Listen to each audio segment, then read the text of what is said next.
Oh, there's the cat. Good snowy morning, Lauren. Indeed, I got to. While we're building up, we're public today. While we're building up some people. Good morning, Tommy. The cat is out, but I got a new foster dog.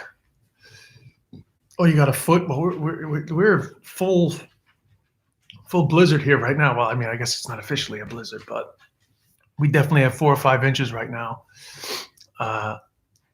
On the ocean, we'll see if it turns to a wintry mix. And I really, a decent YouTuber would not have a broom handle in their shot, let alone my headphones. Oh, it is a blizzard. Okay, yeah. Well, I mean, certainly windy. My headphones on my Peloton. It's a reasonable backdrop right now, I have to say. You could see the ring light in the mirror, so that's not going to look good for my street cred, which is why I moved it. I'm on my 3rd cup of coffee. You know, it's February 1st, so I said I'd go public this morning because it's always better to subscribe to the Patreon at the beginning of the month because you get charged regardless. However, I was in 2 minds about making it just a regular YouTube live because I really have nothing to talk about. The snow and the fact that I've got a new foster dog today has very much distracted me. So let me tell you the current foster dog situation.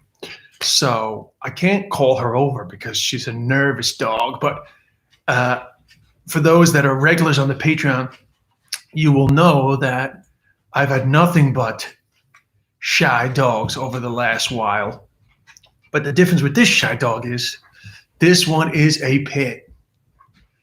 Even though my house is a mess, I gotta show everybody. If you follow me on Instagram, you'll know. But there's the ring light. There goes my street cred. That's little mama. Hey, little mama. Hey, baby. Little mama. Good girl. Good girl. So, good girl. She's shy. You'll see. She'll move away. See, she's shy. Oh, that was pretty good.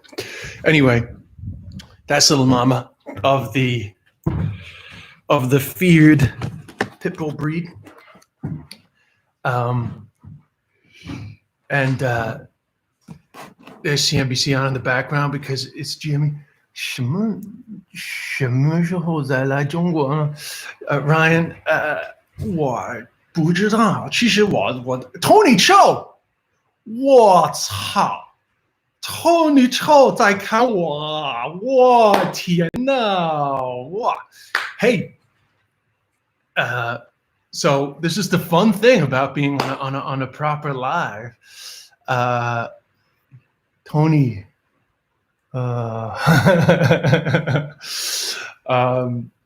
So I can't go back to Beijing. I can't even fucking go to Vermont to ski, let alone fucking Beijing. But listen, we can't be taken over by the fucking Chinese. Why don't you fucking deal with your fucking virus that destroyed the world? Then fuck. Lao Bi, hey, these guys are fucking commenting in Chinese. Now, of course, you could take. Somebody's gonna edit that fucking clip. For those that don't understand, Tony was actually in the series Breaking China. He's my good buddy. There's an episode of the podcast from earlier in the pandemic. I talked to Tony about the vibe in China, and somehow, don't ask me how, he's on YouTube right now. Tony Chou. Why did Tony stop commenting in the comments? Oh, it turns out he was fucking grabbed by the government and taken away. In fact, I shouldn't even make that joke. It's going to make it harder for him, you know? So, anyway, Tony 是我中国好朋友。春节快来. It's the Spring Festival is coming soon, the year of the ox. So, Happy New Year to Tony. I can't let Tony take over the whole thing. Anyway, Tony is now on a VPN. And today's YouTube Live is brought to you by ExpressVPN. ExpressVPN, avoiding the government at all costs. So also cheers to our listeners in Myanmar. Sorry about the coup. And of course, the lovey-dovey media was so quick to fucking turn on Aung San Suu Kyi as if they understand the fucking complicated political situation that she's trying to fucking navigate. But let's not get into it, guys. Let's not get into it. I was very disappointed in Aung San Suu Kyi with how she dealt with the Rohingya situation. However, I did think it was unfortunate that everybody was so quick to turn on her, because I did think that there was probably more than meets the eye going on with her inability to be critical at all.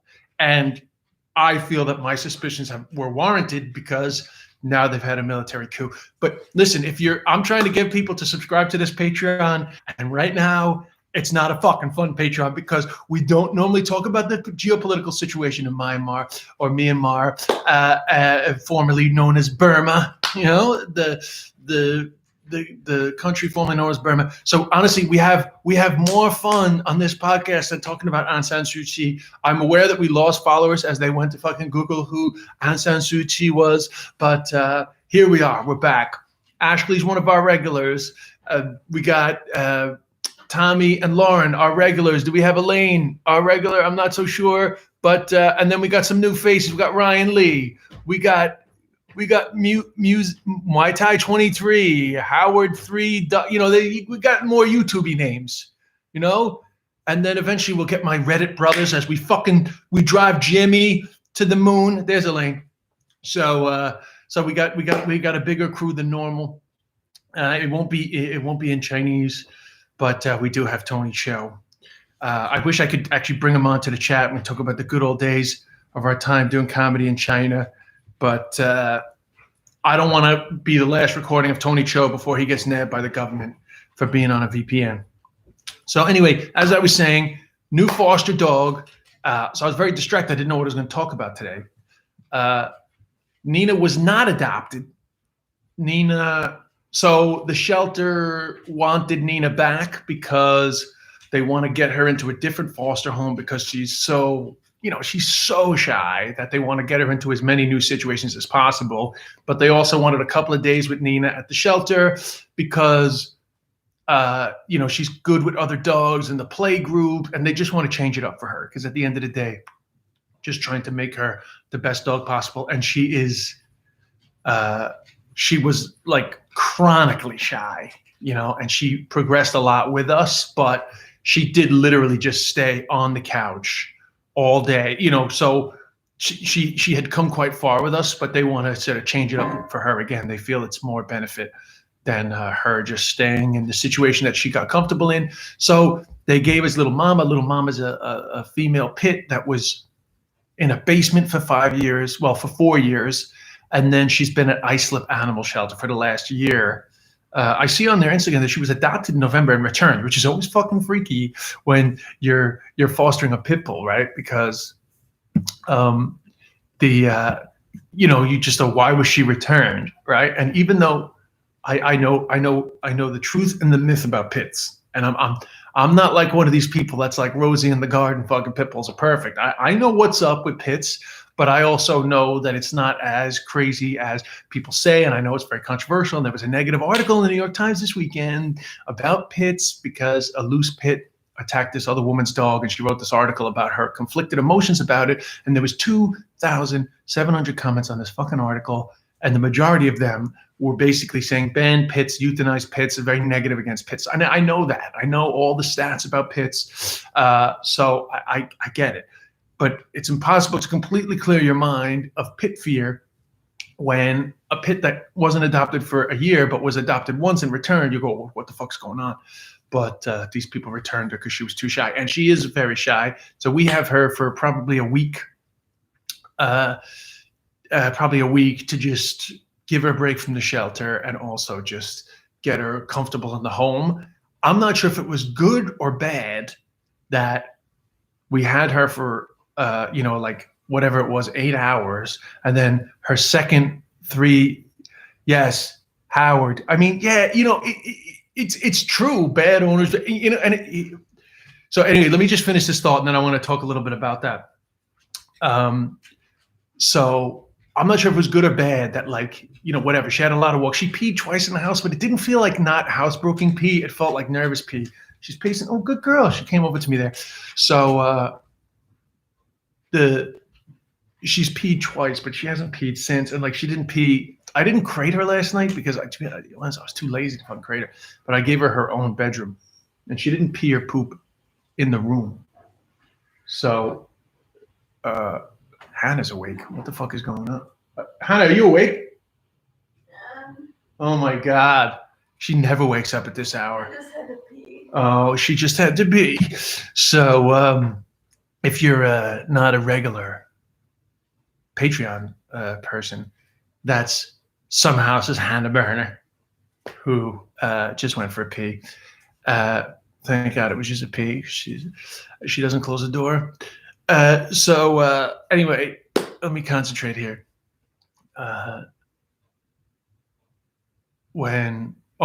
So we had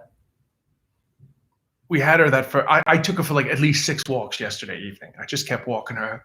She peed and she pooped, and then I could hear her in the middle of the night. I'm sleeping like a mom, I'm sleeping like my mother slept. Like you couldn't even fucking breathe when I started drinking. You try to sneak home, but like my mother would just feel our presence outside the fucking house, and she'd be like, "Is something wrong?"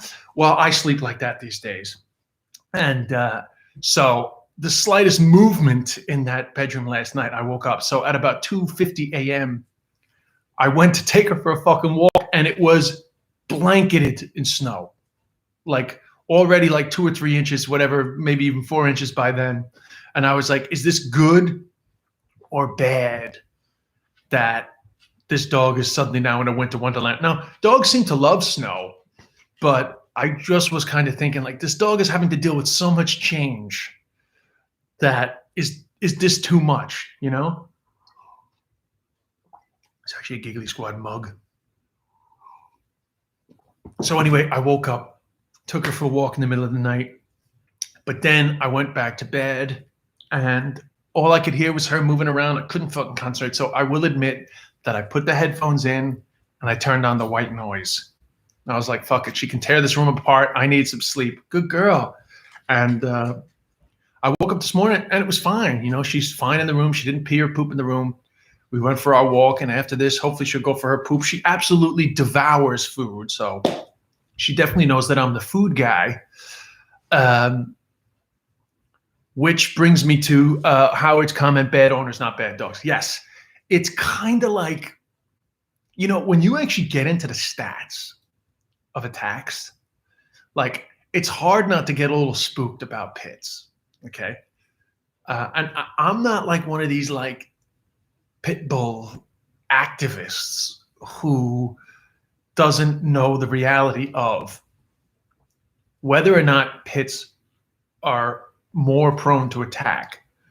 The reality is that when they attack, it's more damaging. Pit bulls, German Shepherds, Cane Corsos, Rottweilers, their attacks are just more damaging because they're just stronger fucking dogs. Okay, so it's understandable that people have a higher level of fear in pits. Okay, when you add the fact that for whatever reason, not ideal owners tend to go for pits.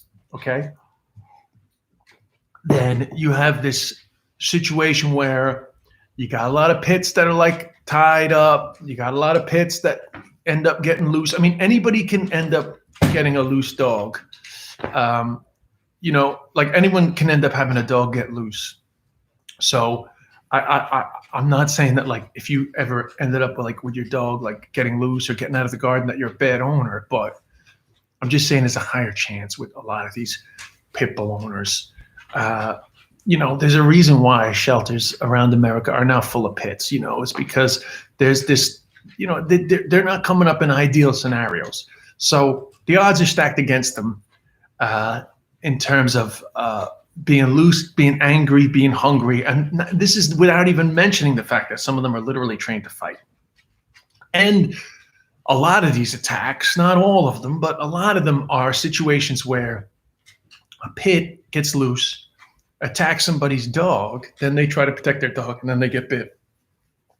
And there are some fucking sad stories. Like there's no doubt that there are sad stories, but if you look in, like because I read this article, I went back into the pit bull world of like pit bull attack world, and like if you read between the lines on a lot of these attacks, like there's some not always. This is not. I'm not saying there are not some like really like horrible dog attack stories. This is not.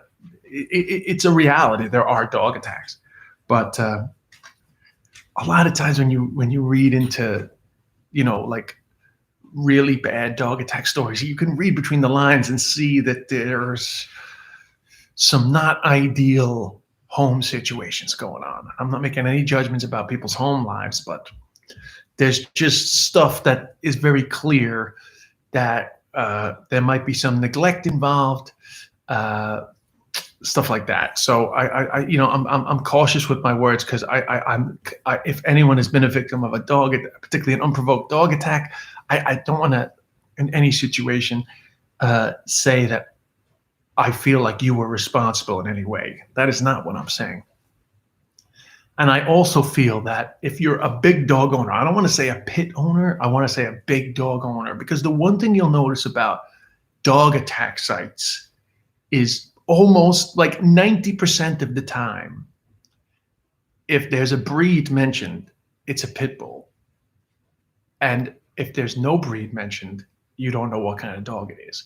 And it's very common for there to be no breed on a lot of these attacks. And I think one assumption that you can make, and there are many, is that people always notice when it's a pit or a pit-like dog. And if it's another type of dog, the breed isn't as important to them because they're not trying to make that point of this was a whatever, because people really want to make it clear that pits are dangerous. They really want to get that confirmation bias. But I am also aware of the stats, okay? So under no circumstances am I not arguing that there isn't a higher percentage of pit attacks. But I think it's important to know that there's a lot of sort of like the chips are stacked against pits. So there's all that. But the most important thing is that, for example, there's just a higher level of dangerous people that will end up owning pits. And as we know, there is also an industry of dogfighting down south. And a lot of these pits that are filling up these shelters around America are coming from the South. And if you watch Pit Bulls and Parolees, you will know that this is kind of like an epidemic of unwanted pits.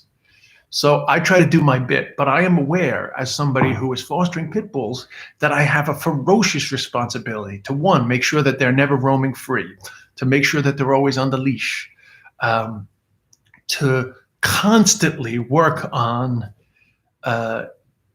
making them feel safe. And like right now I have an extremely shy pit bull in the house. So that's like potential danger, right? But my experience has been throughout all this work with these shelters and animal trainers is there's no reason to be afraid. And the reason why people are so afraid is because there's such an outsized focus on pit bull attacks in relation to pit bulls and no other dog, So that has a lot to do with it. There's just such a focus on it that, you end up with these breed restrictions. And I know we talked about it before, but it's just fresh on my mind now because I got little mama who has finally calmed down and is lying down in her spot. A lot of times she's still like nervous pacing around the house. Anyway, needless to say, this is not exactly what I thought we would talk about today on our YouTube live. This is meant to be the day where we advertise what we do every morning on the Patreon. Yo, my cousin Justin Williams, get him out of here. He's a fucking conspiracy theorist. Get out. I'm kidding, Justin. I'm kidding.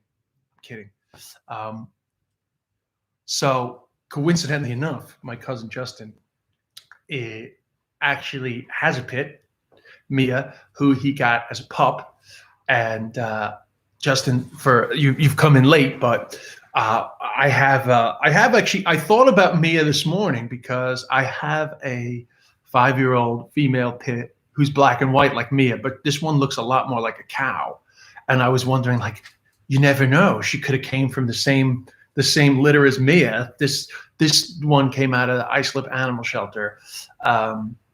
So anyway, this dog was found in a basement. So, okay, so that's good. Justin's here. Everybody's here. We got 10 minutes left. What are we going to talk about, guys? Come on, light up the comments, because this is the rare day that we go YouTube live. Big stories of the day. GME to the fucking moon. AMC to the fucking moon. Fuck the hedge funds. Huh? What do we think about Elon Musk goes on Clubhouse? You know, I just fucking... What do we feel about Elon Musk? Sometimes he fucking annoys me, you know? Like, he's always he's always going for he likes to go for the controversial positions. And then he goes on Clubhouse last night and he, like, essentially he's ripping on fucking Vlad.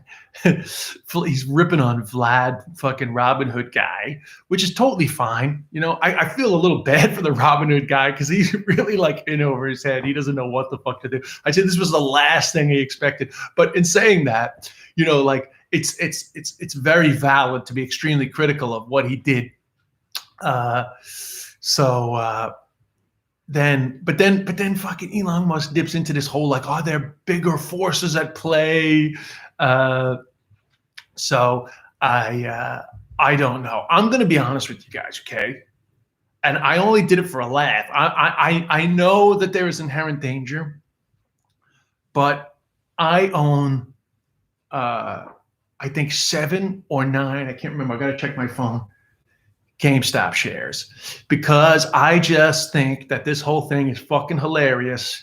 And so I invested a few dollars in GME because I was on the Wall Street Bros, and I just thought, you know what, I'm going to support these guys for a little bit longer, because the truth is that there are some kids, including somebody I know, that have got caught up in this, and they got some fucking money in this thing, and they have real forces coming against them. You know, like, they're trying to push this squeeze even further to fucking pop this GME even higher. Somebody's going to get caught out at the end.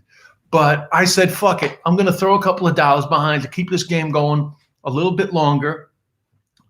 Support these kids with their diamond hands trying to fuck the system. So I have some GME, and I have to be honest, I have some AMC, and I have some BlackBerry too. All right, so we're going to see what's going to happen today. I'm not suggesting in any way. I'm not a trader. I'm not giving you advice. You know, I just like the stock. That's all I'm saying. You know, I like the game. I think the whole thing is fucking hilarious. So I'm on the Wall Street Bros. I don't have enough Reddit karma to fucking comment. But I have to be honest. I'm not up on the world of Reddit.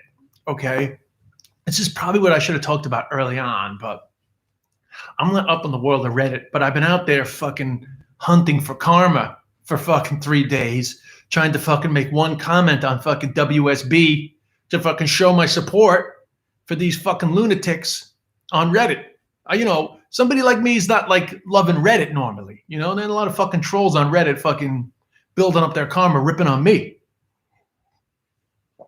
But, you know, now I'm just a fucking Reddit guy with low karma, fucking begging people to fucking upvote my comment so I can get enough karma to fucking vote on WSB, because I'm in the game. I'm just another lunatic that likes his stock, you know? I'm learning a lot about fucking Reddit. I'm learning a lot about stocks. I never knew about fucking ladder sales, you know, like that these fucking hedge funds come in and try to fucking dip it so they can save some money when they get out. I didn't know about that. Ladder attacks, short ladder attacks. I didn't know about that. I know about that now. That's the benefit of being in on this fucking insane, you know, popular led attack on the hedge funds. Long term, I don't know. I assume that they're gonna create some sort of legislation to stop this stuff. But in the short term, I'm a support. The way I look at it is, it's the equivalent of joining a march. It's like, what the fuck am I doing? What is my footsteps on this march going to do against the war in Iraq, as I did, marching for, legalize abortion. You get in this march and you say, I support.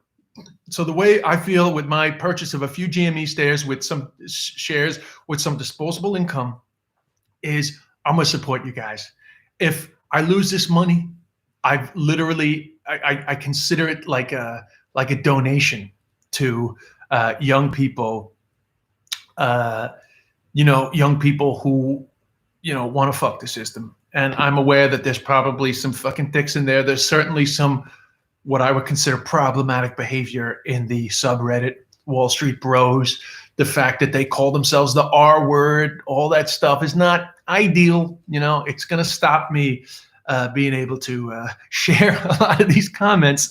But at the same time, it is interesting. It engage like in 20 years, there will be people saying, I got into the finance game because of the Wall Street Bros Reddit. And at the end of the day, it's fun to watch the finance industry get fucked with their own game, and every now and then you just see one of these popular democratic movements. What happens on the other side of it, we never know. As I always say, revolutions are messy, and the exciting part at the beginning is the easy part. The complicated part is figuring out how this works going forward, especially if you've established your power. So now they've showed their hand, right? These Reddit bros showed their hand that they're actually quite powerful, that they can organize in a way that makes meaningful change. That's immense. I mean, literally CNBC, they're dying to not talk about GameStop, and they're still fucking, you can see them there today on CNBC, and they're like, GameStop, hasn't fucking crazy. They're sick of GameStop. So that's pretty amazing that a fucking subreddit can influence the financial system to the extent that they have. So that's real power. So what happens now? Long term, it'll be interesting to see, because there's going to be some real regulation / reaction to this. So it has been fascinating. Hence, I joined in, and I felt like it's not fair to be sort of lurking on this subreddit without having a skin in the game. So Jimmy to the fucking moon, rocket emoji, diamond hands, diamond emoji, fucking, I like the stonk, all this fucking Reddit subculture language. I love it. Of course, I'm not going to tell you what my fucking Reddit handle is, because I'm building up karma. But I don't want, the great thing about Reddit is anonymous. I'm staying anonymous. My fucking Reddit is anonymous. I'm going to rip on other comics. I'm probably going to rip on myself. I'm going to go on videos of myself and fucking leave loads of negative comments to build up my karma. I want that. I mean, if that's almost like short set, I'm going to fucking up my karma by doing negative comments on myself, by getting upvoted by a bunch of cunts who don't like me, that have been fucking ripping on me for years. I'm going to get karma from I'm going to turn their negative energy into my fucking karma. That's fucking karma. If that's real karma. I'm actually going to up my Reddit energy by harvesting negative comments about me into upvotes for myself. And they don't know. That to me is the epitome. That is real Reddit energy. The only problem with that is these fucking lunatics on the internet, it will take them 24 hours to figure out who the fuck I am, and then they'll downvote the shit out of me and my anonymous Reddit, and my karma will be useless. So I better shut my fucking mouth. I have to take this YouTube is public. I'll leave it up for a day, but I'm gonna have to take it down.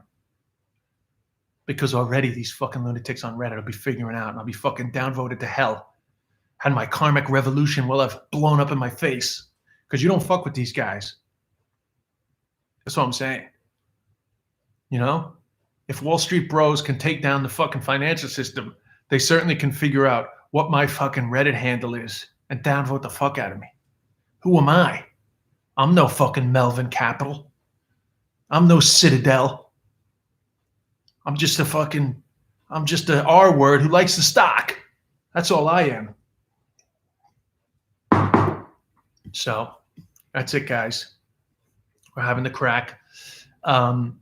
Thanks to everybody who joined in today. It's every Monday, Wednesday, Friday morning at 8 o'clock. We do a YouTube live on the Patreon. It's normally a lot smaller crew. We have a laugh, talk about the issues of the day. And so subscribe, patreon.com/Des Bishop. It's only a $5 a month. It's the first of the month. It's the ideal time to subscribe. You get charged regardless of when you subscribe for the month. So you might as well subscribe now. You get a full month, Monday, Wednesday, Friday, YouTube lives. I got to go. Yeah. Down this video. I got to go. I was supposed to get an ultrasound today because I have a lump on my jaw, which the doctor is not concerned in any way. It is cancerous, but she still wants to check it out. But I can't get this ultrasound today because of this fucking snow. So that was kind of the other reason why I wasn't so prepared, because originally I thought that I would be in the city last night, getting up in the morning and dealing with this fucking lump. But we'll have to do that another day. A cancer survivor, so you never like the lumps. So although it just gives me a fuller jaw, which we love, you know. Anyway, we'll be back on Wednesday at 8 a.m. If you're new, do subscribe. Ian, what's up? I forgot to say that earlier when you commented. So we'll see you guys next Wednesday.